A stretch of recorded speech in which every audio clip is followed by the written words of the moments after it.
COVID-19 has showed systemic failures in international cooperation in preventing and responding to traumatic events. WHO, as a global health organization and the manager of the international health regulation, shares part, but only part, of this responsibility. Member states made many mistakes that should hopefully not be repeated next time.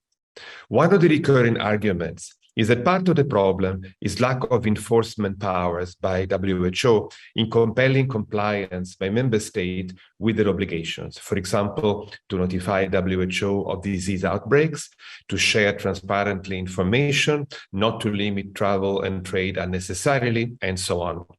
It is an argument that has its merit, but has to be placed in its right context.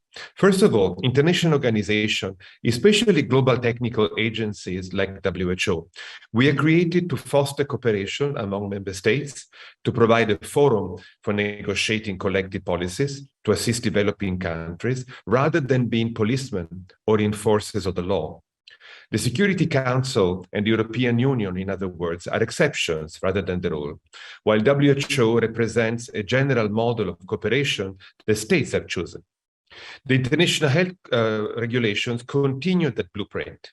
States must act transparently and in good faith, show solidarity. WHO will softly guide and coordinate international response, and sanctions in that model are not needed. That model obviously showed its limits during COVID-19, in part because of WHO's hesitations, and in good part because of the unilateral attitude of many states.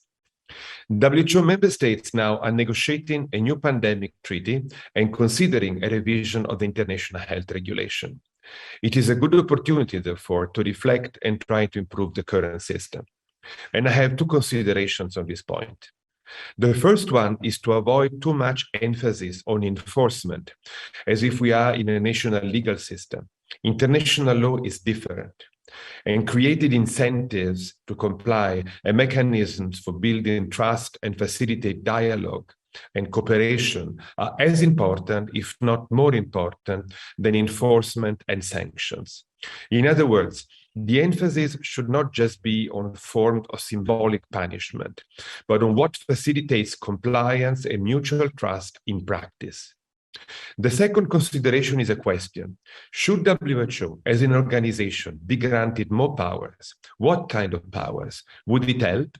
Should this be a point of negotiations now for the pandemic treaty or the international health regulations? WHO, first of all, in my view, needs political protection and enough resources to act more independently. Secondly, what would help in terms of power, in my view, is be able to put more pressure on recalcitrant states, for example, by disclosing information in its possession, by creating pressures to accept WHO's field verification, to send teams in the country, and most importantly, to build multilateral compliance mechanisms for mutual learning, support, review, and if necessary, naming and shaming and other forms of enforcement.